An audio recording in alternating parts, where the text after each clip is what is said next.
Vamos abrir a palavra de Deus no Evangelho segundo Lucas.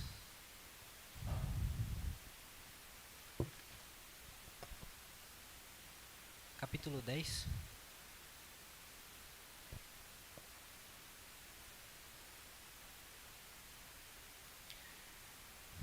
Lucas 10, dos versos 25 até o 37.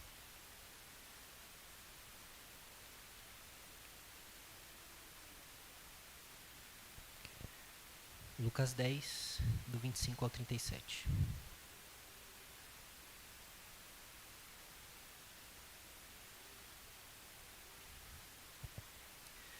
Quem puder se colocar de pé, por favor.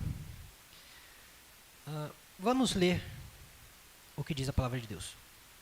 E eis que certo homem, intérprete da lei, se levantou com o objetivo de pôr Jesus à prova e lhe perguntou: Mestre, que farei para herdar a vida eterna? Então Jesus lhe perguntou: O que está escrito na lei? Como você entende? A isso ele respondeu: Ame o Senhor, seu Deus, de todo o seu coração, de toda a sua alma, com todas as suas forças e todo o seu entendimento. E ame o seu próximo como você ama a si mesmo. Então Jesus lhe disse: Você respondeu corretamente. Faça isso e você viverá. Mas ele, querendo justificar-se, perguntou a Jesus: Quem é o meu próximo? Jesus prosseguiu dizendo: Um homem descia de Jerusalém para Jericó e caiu nas mãos de alguns ladrões. Estes, depois de lhe tirar a roupa e lhe causar muitos ferimentos, retiraram-se deixando-o semi-morto. Por casualidade, um sacerdote estava descendo por aquele mesmo caminho, e vendo aquele homem, passou de largo. De igual modo, um levita descia por aquele lugar, e vendo-o, passou de largo.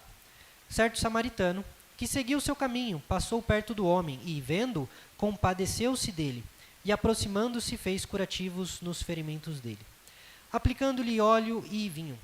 Depois, colocou aquele homem sobre o seu próprio animal, levou-o para uma hospedaria e tratou dele. No dia seguinte, separou 2 denários e os entregou ao hospedeiro, dizendo: Cuide deste homem, e se você gastar algo a mais, farei o reembolso quando eu voltar.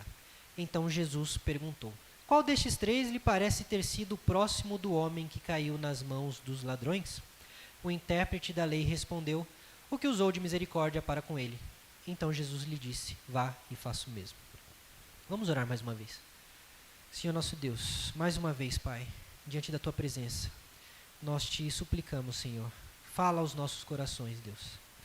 Fala conosco, abre os nossos ouvidos, abre a nossa mente, abre, Senhor, o nosso coração para ouvir, e não apenas ouvir, mas aceitar e absorver a Tua mensagem, Pai, a Tua palavra.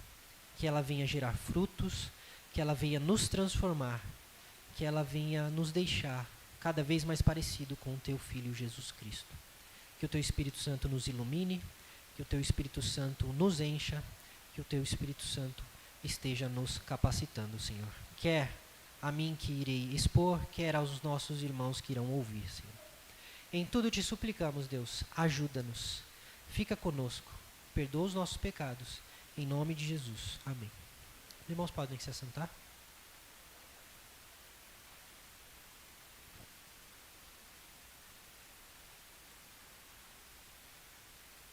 Talvez hoje eu beba água um pouquinho mais do que normal, tá bom?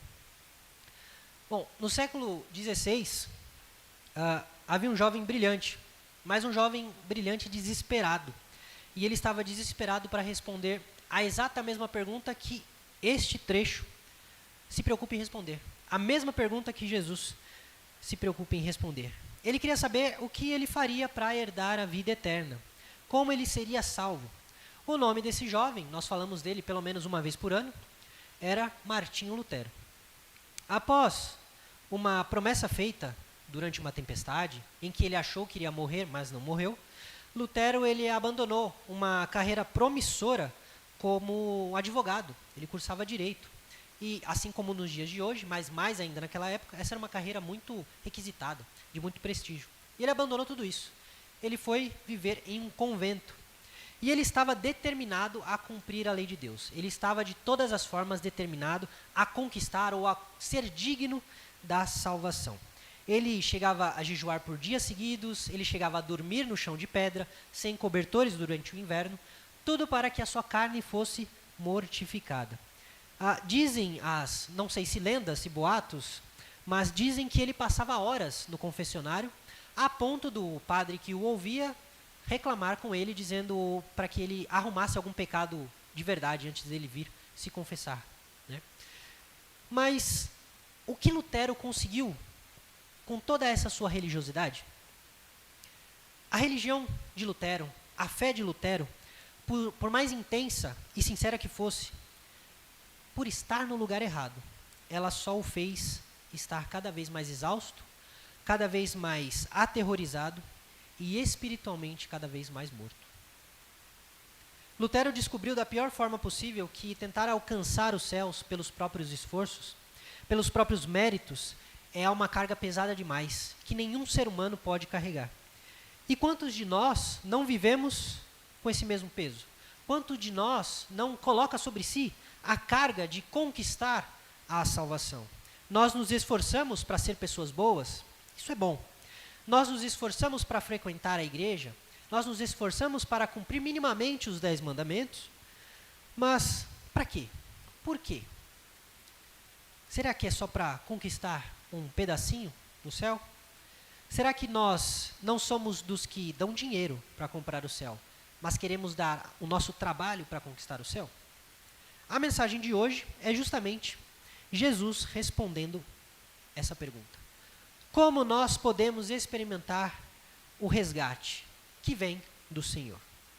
Para que nós experimentemos o resgate que vem do Senhor, primeiro, reconheça a exigência impossível da lei. Veja os versos 25 a 29. Se alguém fechou a Bíblia, eu peço para que mantenha aberta, para que vocês possam acompanhar comigo.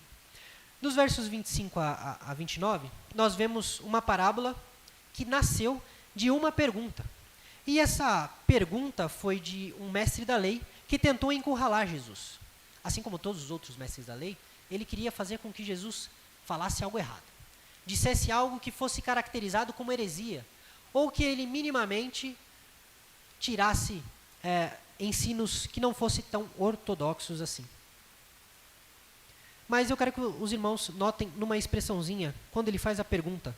Ele pergunta para Jesus: Mestre, que farei para herdar a vida eterna? Essa palavra herdar, é herdar mesmo. Eu quero que os irmãos percebam como a pergunta já começa errada. O que é uma herança? Uma herança não se trabalha para ser conquistada. Uma herança não é necessariamente uma questão de mérito. Aliás, não é uma questão de mérito. A herança, ela é ganha, ela é oferecida, ela é dada. Como então alguém pergunta como conquistar uma herança? A pergunta já começa mal intencionada. Porque a vida eterna não se ganha, não se conquista. Não se chega à vida eterna por esforço. Ela justamente é herdada. Você recebe a vida eterna. E Jesus vai devolver essa pergunta justamente para testar o conhecimento e a intenção do coração daquele homem. Ele vai dizer: o que diz a lei? E o mestre da lei vai dizer: ame o Senhor, o seu Deus, de todo o seu coração, toda a sua alma, todas as suas forças, todo o teu conhecimento. Quantas vezes nós não somos como esse mestre da lei e achamos que nós podemos conquistar a nossa herança eterna? E sem nós percebermos, nós estamos transformando Deus e a sua salvação em algo que nós trabalhamos, algo que nós conquistamos. Nós estamos rebaixando algo que é de graça e algo que é impossível de ser conquistado por mérito a um mero salário. Porque o que nós merecemos pelo nosso trabalho é o nosso salário. Se de fato nós pudéssemos cumprir a lei, isso seria suficiente. Amar a Deus sobre todas as coisas seria suficiente. Amar ao próximo como a si mesmo seria suficiente. Veja, por isso que Jesus pergunta isso para ele. Ele está dizendo: o que você acha que é preciso? E ele responde: eu preciso amar a Deus de todas as formas, com tudo que eu tenho. E eu preciso amar o meu próximo como a mim mesmo. E Jesus fala: pois bem, vai e faça isso. É isso mesmo.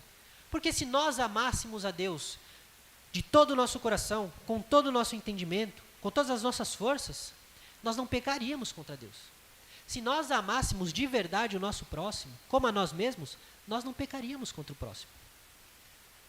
Nós nos colocaríamos no lugar do nosso próximo. Nós preferiríamos ser feridos a ferir o próximo. Nós preferiríamos perder a prejudicar o próximo. Mas quem de nós faz isso? Quem de nós consegue amar a Deus com todas as forças, o tempo todo? De todo entendimento, o tempo todo? Com todo o seu conhecimento, o tempo todo?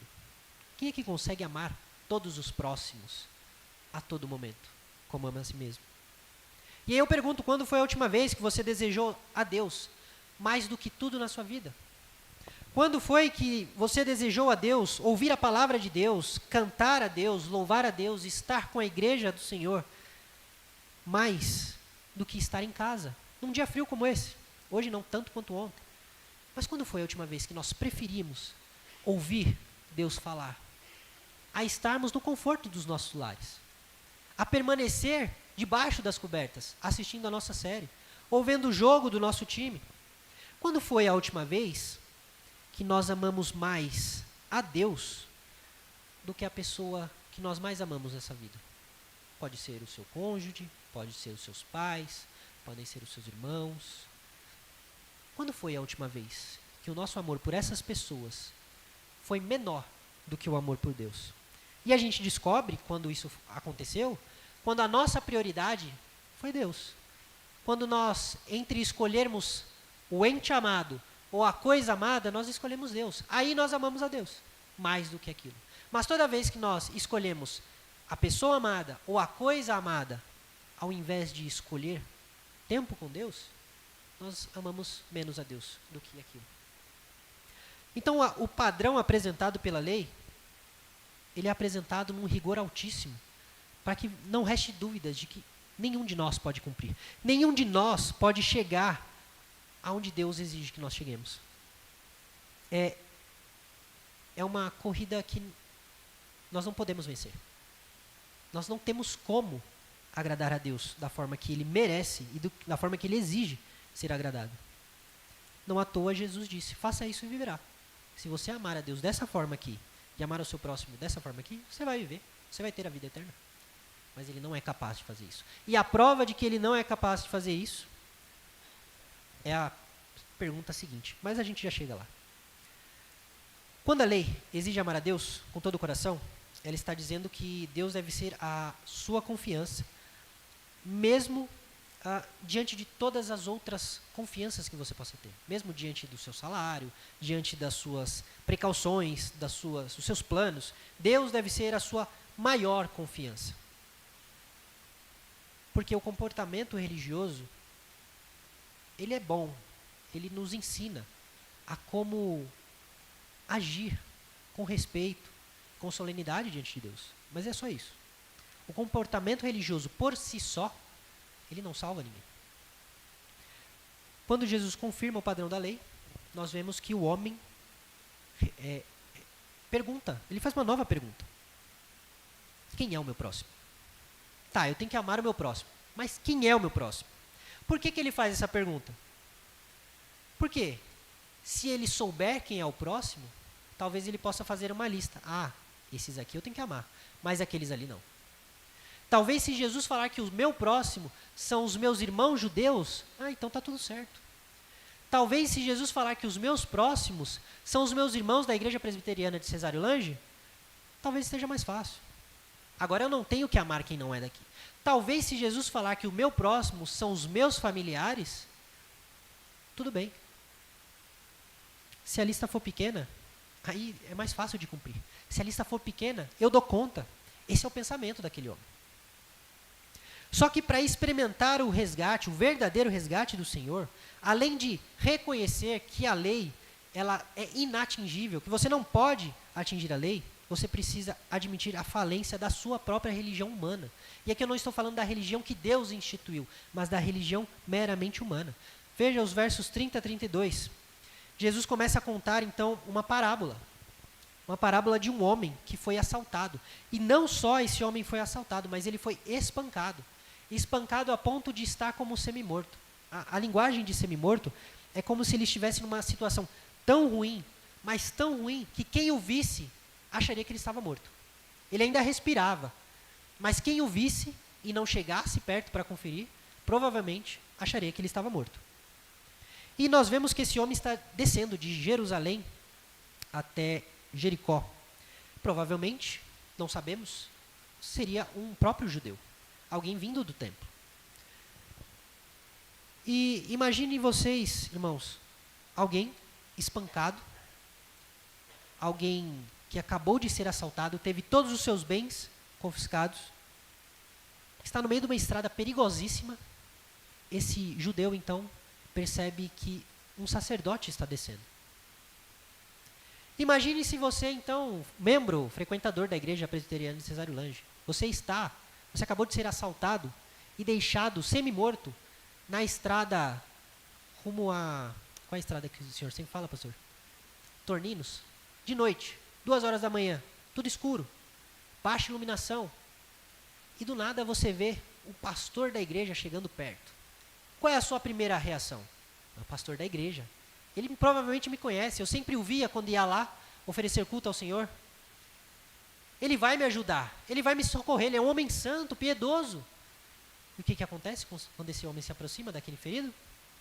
Ele passa de largo, ele passa longe, ele evita aquele homem. Novamente, um outro homem desce. Dessa vez, um homem que toca no grupo de louvor. Você fala, não, esse realmente é um homem de Deus. Porque ele canta, eu vejo ele louvando, ele se emociona, ele chora. Ele vai me ajudar. E o que ele faz? Ele passa longe. Todos os dois, as duas figuras mais importantes da religião judaica, os homens de maior estima entre o povo por conta da sua piedade e da sua santidade, passaram longe daquele homem. Muitos se perguntam por quê. Alguns vão dizer que porque eles não queriam ficar impuros. Porque, veja, irmãos, a situação daquele homem era de alguém parecia estar morto. Não estava, mas parecia.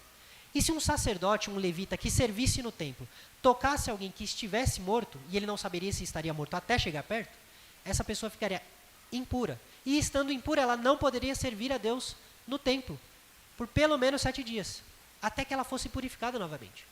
Para aqueles homens, muitos dizem, foi mais importante preservar o seu serviço no templo do que ajudar um outro ser humano. Eles preferiram a purificação ou o seu status diante do templo a se sujar e ter que passar a todo esse processo para poder ajudar um semelhante. Mas há outros que dizem que não foi nem esse o problema. O problema foi um pouco pior. Foi simplesmente que eles não se importaram mesmo. Eles não quiseram mesmo. Eles não estavam nem aí para aquele homem. Eles simplesmente passaram longe.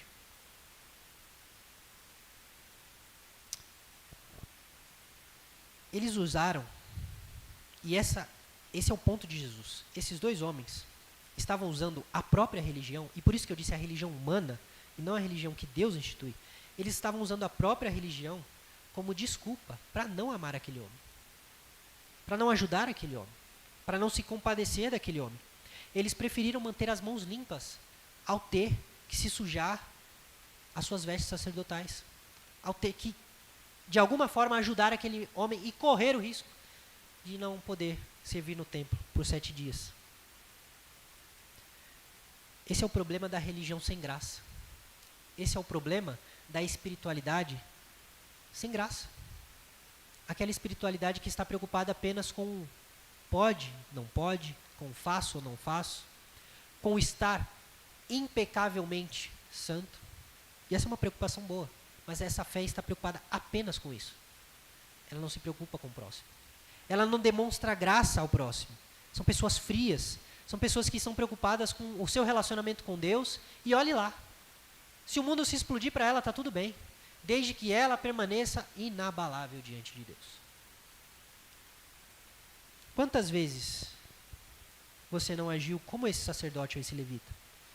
Será que foram poucas ou muitas as vezes que você achou que estava justificado diante de Deus por causa da sua conduta, das suas boas obras, mas na verdade você sequer estava amando o próximo?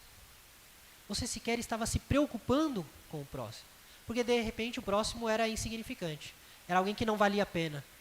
Era alguém que atrapalha a sua vida, inconveniente. E Deus nos chama justamente para ajudar os necessitados. Ajudar aqueles que precisam. Mas a religiosidade, pela religiosidade, nos torna frios a ponto de desviar o olhar de todo aquele que precisa. Porque nós não somos capazes de suportar a situação do outro, ou a sujeira que o outro parece que vai me causar. Se a frequência na igreja, se o nosso conhecimento teológico, e nós presbiterianos, nós temos a tendência, né, a ir para esse caminho do nosso conhecimento teológico, do quanto nós conhecemos de Bíblia, do quanto nós conhecemos de doutrina. Se tudo isso, se o nosso dízimo, se isso não quebra o nosso orgulho, se conhecer a Deus não quebra o nosso orgulho, se saber quem Deus é não quebra o nosso orgulho, então a nossa religião é vazia. Tiago vai dizer isso. Se o irmão necessitado bate à sua porta e você diz que Deus lhe deu o que você precisa, estou parafraseando, e você não ajuda, mas apenas diz isso, a sua religião é vazia, é vã. Não serve de nada, não serve para nada. Você está vivendo uma mentira, porque a sua religião não serve para o que ela se propõe, que é servir ao próximo, que é ajudar ao próximo. Por isso, não sejamos como esse sacerdote, como esse levita. Não use a igreja como um esconderijo para evitar sujar as suas mãos ao ajudar quem precisa. Não use a sua fé como desculpa para não amar o próximo. Confesse a Deus a sua frieza, confesse a Deus a sua dificuldade de amar o próximo, porque não é só você que tem essa dificuldade. Eu tenho essa dificuldade, todos nós temos essa dificuldade.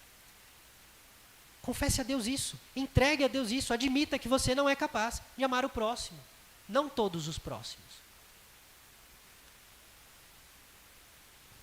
Por isso, se nós percebemos a incapacidade que temos de cumprir a lei e percebemos que a religião humana é incapaz de nos salvar, para que nós possamos experimentar o verdadeiro resgate do Senhor, nós precisamos então descansar na obra do Senhor. Veja os versos 33 a 35. Depois de esperar resgate, socorro do sacerdote e do levita, eis que desce um terceiro homem, e é dito que ele é um samaritano. O samaritano, ele seguiu o seu caminho, e ele não passou longe do homem. O texto diz que ele passou perto do homem, e vendo-o, se compadeceu dele. E ele não só se compadeceu, mas como ele se compadecendo, aproximou e fez curativo nos ferimentos dele. Veja, irmãos. Não sei se todos sabem, creio que, se não todos, a grande maioria, mas os judeus e os samaritanos, eles se odiavam. Mas eles se odiavam, assim, num nível raramente visto. Era um ódio mortal, a ponto de um desejar o extermínio do outro. Esse era tamanho ódio que um sentia pelo outro. Para eles, para os judeus, o samaritano era o pior tipo de pessoa possível. Ele era pior que um cão, que para o judeu era um animal imundo. Ele era pior que um porco. Ele era pior do que qualquer outra coisa. E, segundo Flávio Joséfo, em um dos seus livros, alguns anos antes de Jesus, um grupo de samaritanos havia justamente ofendido os judeus, indo até o pátio do templo e jogando ossos de pessoas mortas no pátio. Se os irmãos leram o Pentateuco, os irmãos vão lembrar que se houvesse contato com pessoas mortas ou com restos mortais, você se tornaria impuro. A mesma coisa aconteceria com o templo para o judeu. Se há restos mortais de quem quer que seja dentro do templo, para eles isso era inadmissível, era um absurdo, era uma profanação do altar do Senhor. Eles estavam colocando algo impuro no lugar onde se fazia os sacrifícios pelos pecados. Então imagine só os ânimos de um judeu e de um samaritano quando eles se encontravam. Um judeu, ele jamais Isso se aquele homem que foi agredido era um judeu. Um judeu, ele jamais se permitia ser tocado por um samaritano. E o samaritano jamais quereria tocar um judeu. Eles não se bicavam mesmo. Eles se odiavam. Mas, o que acontece com aquele samaritano? Ele age melhor do que o levita e do que o sacerdote. Veja. Quando o samaritano encontra aquele homem, o que ele faz? Ele faz uma oração? Senhor, tenha misericórdia desse homem. E segue em frente. Provavelmente o levita fez isso. Provavelmente o sacerdote fez isso. Né? Olhou para o homem e falou, coitado, que o Senhor tenha piedade. Passou. E aí ele aliviou a consciência. Orei, fiz uma oração, senti pena, mas corri. Ele jogou pensamentos positivos, vibrações e falou, nossa, coitado, tomara que alguém... Foi isso que ele fez? Não. Ele se aproximou daquele homem. Ele não só se aproximou daquele homem, como ele usou os próprios recursos. Óleo não era barato. Vinho não era barato. Ele usou os próprios recursos para socorrer aquele homem. Sabe-se lá se aquele homem teria mais óleo, teria mais vinho para o restante da sua viagem. Sabe-se lá para que ele iria usar aquilo. Ele não se importou com isso. Ele usou os próprios recursos para curar aquele homem, para socorrer aquele homem. Ele usou o seu meio de transporte e foi andando para poder socorrer aquele homem. E aí eu pergunto para os irmãos, na nossa história, quem foi Jesus? Jesus salva a proporção, acho que é isso que fala, né? Salva a proporção, na comparação. Jesus, ele foi rejeitado, assim como os samaritanos foram rejeitados pelos judeus. Só que os samaritanos davam motivo, Jesus não deu motivo. Jesus foi visto como um feiticeiro pelos judeus. Tem rabino, até hoje, espalhando essa mentira. Jesus foi um bruxo, foi um feiticeiro, um mentiroso. Não sou eu que estou falando, tá? Isso é o rabino que diz isso. E ele foi rejeitado pelo povo. A ponto do povo querer matá-lo mais de uma vez. Mas esse judeu rejeitado, esse homem rejeitado, que não fez nada para que fosse rejeitado, foi justamente o homem que se aproximou de nós. Quando nós não estávamos semi-mortos, nós estávamos mortos. Nós estávamos piores do que esse homem aqui. Nós estávamos numa situação muito pior do que esse homem, porque esse homem ainda tinha fôlego de vida. Nós estávamos mortos, e quer uma prova de que você e eu estávamos mortos? Antes de Cristo tocar em nosso coração, antes do Espírito Santo fazer a obra no nosso coração, quando foi que a Bíblia foi o suficiente? Não foi. Quando foi que um sermão foi suficiente? Quando foi que a lógica, os argumentos foram suficientes? Não foram, porque você não queria ouvir a mensagem de Deus. Ela lhe era loucura, você estava morto, você era incapaz de entender, de ver, de perceber que Cristo é Senhor. Mas o Senhor do universo, aquele que foi rejeitado, aquele que foi morto em nosso lugar, ele cruzou a eternidade, ele saiu da eternidade e veio até o pó alcançar quem não podia se salvar. Quem estava no meio da estrada, morto, incapaz de seguir a jornada. Foi esse Deus, esse homem que desceu, se encarnou, morreu no nosso lugar para nos resgatar. Nós que não tínhamos mérito nenhum. Ele que foi rejeitado. Não se importou em ser rejeitado, sendo Deus da glória, para nos salvar. Aquele que nós desprezamos, cada vez que nós escolhemos o pecado, foi o único que pagou o preço, que nenhum de nós podia pagar, para que nós fôssemos salvos. Aquele que foi rejeitado por mim e por você, foi justamente esse, que deu a vida. E não foi dar a vida assim, morri. Ele deu a vida, torturado, e passou horas em agonia e sofrimento, para que nós tivéssemos vida. Por isso não importa se você pecou depois de conhecer Jesus, não importa se há pecados que você luta até hoje. Jesus não pagou por um pecado no passado. A obra de Cristo não foi meramente pontual. Se Ele te salvou, Ele te salvou.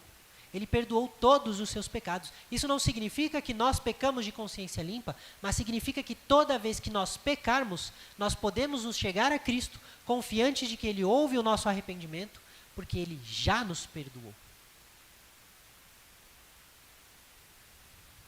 Por isso, não deixe o pecado te afastar de Cristo.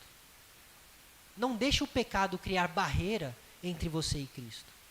Porque Ele não é barreira. Se Cristo te perdoou, Ele te perdoou de todos os seus pecados. Eu sei que a consciência pesa. Eu sei que o coração se entristece. Eu sei que muitas vezes a gente ouve aquela voz, né? Não, você não merece outro perdão. Para que você vai orar agora? Agora? Espera pelo menos uma hora para orar. Você vai ter a cara de pau de aparecer diante de Deus. Agora que você acabou de pecar? Não ouça isso.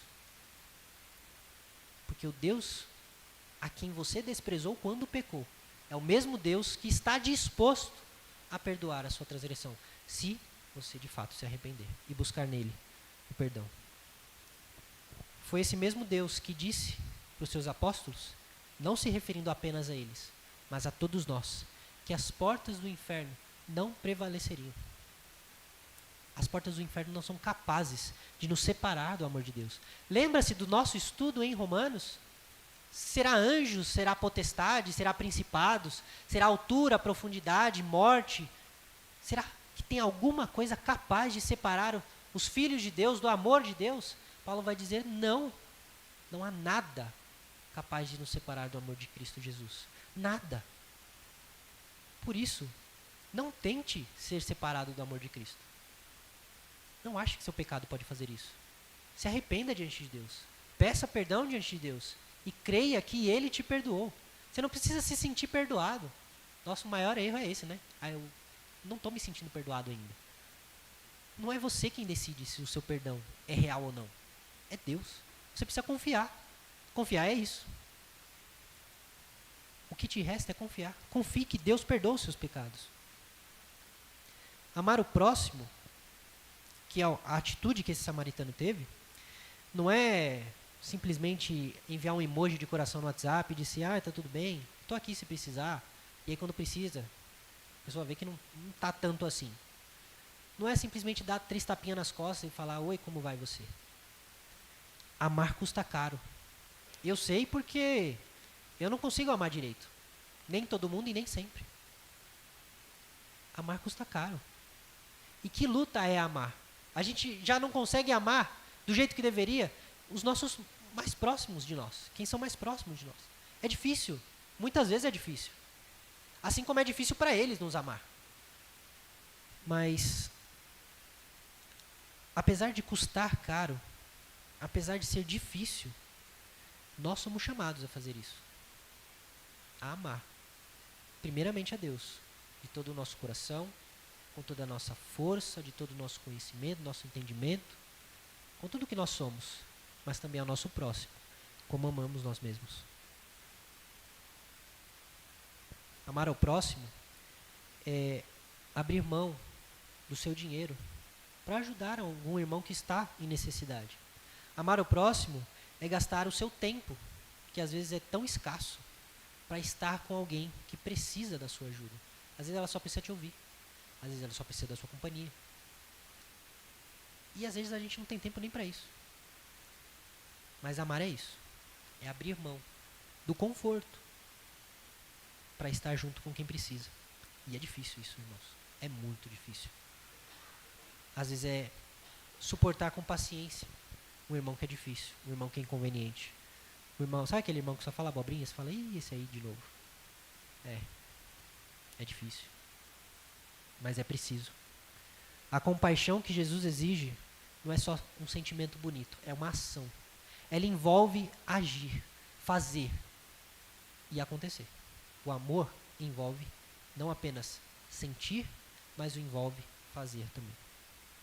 Por isso, para que nós possamos experimentar o verdadeiro resgate do Senhor, nós também precisamos amar com a força de um coração resgatado.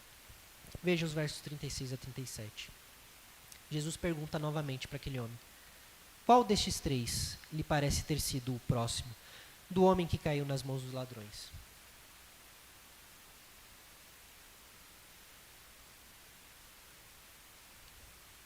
Ele responde: o que usou de misericórdia. É isso mesmo. Jesus então lhe responde: vai e faça o mesmo.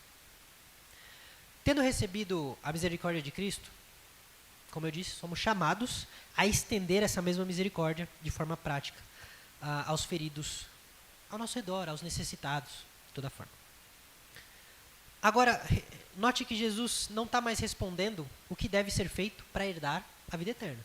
Porque a gente pode ser tentado a pensar nisso. Então quer dizer que se eu ajudar o meu próximo, eu herdo a vida eterna. Então a vida eterna é conquistada por boas ações, por ONGs, por coisas que eu faço pelo outro. Não é isso.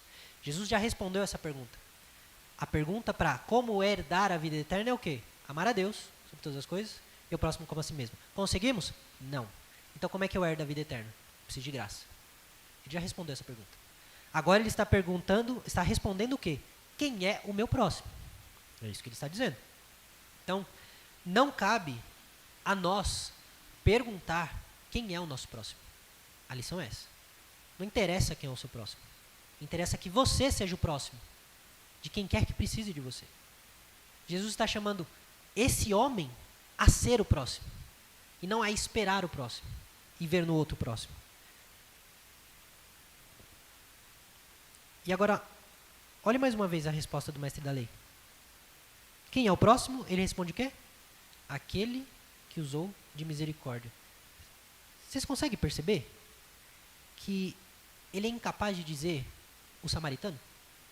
Ele é incapaz de dizer: o meu próximo é o samaritano. O meu próximo é o fulano que eu odeio. Não, é aquele que usou de misericórdia. Porque ele ainda não entendeu. Ele ainda é incapaz. Ele ainda não consegue dizer que o próximo dele é um samaritano. Irmãos, mais uma vez, quantas vezes nós fizemos a mesma coisa? Quantas vezes nós nos contentamos e permanecer no conforto, na zona de conforto, selecionando quem são os meus próximos? Eu abro uma lista de contatos do WhatsApp. Eu falo: esse aqui é meu próximo, esse aqui não. Esse aqui é bem longe, bem distante. Esse aqui está pertinho, mas ainda não é. Quantas vezes nós fazemos isso? Quantas vezes nós vamos selecionando quem merece a nossa bondade, o nosso esforço, o nosso tempo? Quantas vezes nós somos juízes a ponto de dizer quem merece a nossa graça? Nós criamos barreiras, nós temos desprezo, nós temos tudo aquilo que nós não deveríamos ter. Nós colocamos diante das pessoas, como se as pessoas precisassem merecer o nosso amor, precisassem merecer que nós fizéssemos algo por elas. Ter sido salvo pela graça e permanecer indiferente à dor do próximo é provar que a nossa religião, como eu disse lá no começo, nossa religião é falsa. Não é a Deus que nós amamos, não é a Deus que nós servimos. Nós servimos a nós. Por quê? Porque é quando nós decidimos que nós amamos. É quando nós queremos que nós amamos. É quando faz sentido para nós que nós amamos. Não é quando Deus está ordenando. Que é em todos os momentos. Por isso que Cristo diz hoje, para cada um de nós: vá e faça o mesmo. Seja você o próximo, não espere o outro ser o próximo. Seja você o próximo de todos aqueles que precisem. Pare de só retribuir favor. Eu vou fazer isso aqui porque eu estou devendo para ele. Porque ele fez isso para mim e eu preciso. Não, pague as suas dívidas. Mas não faça só isso. Haja por graça, por amor. Nós não ajudamos os necessitados porque nós somos pessoas superiores, porque nós somos pessoas melhores, porque nós somos bonzinhos ou porque os outros merecem. Nós fazemos isso porque nós reconhecemos que um dia nós precisávamos do amor. Nós precisávamos do amor de Deus. Nós precisávamos ser perdoados, sermos socorridos, sermos curados. E Deus nos curou. Jesus, não à toa, disse: se perdoares os pecados uns dos outros, então seu Pai, que está nos céus, perdoará os seus pecados. Mas se não perdoarem os pecados uns dos outros, então seu Pai, que está no céu, não perdoará os seus pecados. Significa que o céu se abre por mérito de perdão? Não, significa que o seu perdão evidencia a sua salvação. É simples assim. Para concluir, irmãos, nessa parábola, Jesus, ele inverte toda a lógica, tudo que aquilo que nós pensamos ser lógico, ele inverte isso e nos confronta com o que de fato ele quer que nós façamos. Nós começamos vendo que Lutero, ele ia por esse caminho, ele queria ser justificado pelas suas ações, mas ele percebeu que ele não podia fazer isso, ele era incapaz de fazer isso, ele ia morrer antes de conseguir ser justificado. E a verdade do Evangelho é que justamente quando nós percebemos a nossa incapacidade de nos salvar, Deus aparece como sendo o Salvador.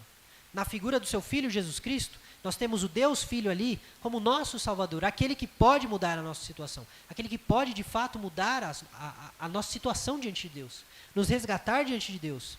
Porque Cristo não passou longe de mim, não passou longe de vocês. Cristo passou perto, tão perto que ele nos segurou pela mão e nos levantou, para que nós andássemos em direção ao Pai, junto dele. Foi porque Cristo fez isso por nós, que nós hoje podemos andar em direção a Deus. E é apenas por causa dessa graça de Cristo, que hoje, nós com o coração curado, podemos nos levantar e amar ao nosso próximo. Não temos força para amar o nosso próximo, segundo o nosso coração. Nós não vamos conseguir, não vamos mesmo. E aí, se nós achamos difícil amar quem nos ofende, ou se a gente se sente desanimado quando pessoas não retribuem o nosso carinho, a nossa atenção, o nosso amor, precisamos lembrar, Cristo não nos amou porque éramos amáveis, ou porque nós retribuímos o amor dele. Ele gastou a vida dele, ele deu a vida dele, quando nós éramos inimigos, quando nós odiávamos a Deus. Portanto, pare de tentar ser o seu próprio Salvador e pare de tentar descobrir o que da lei você precisa fazer, ou você consegue fazer, para ser salvo. Olhe para Cristo, o seu Salvador. Olhe para Cristo, que te resgatou.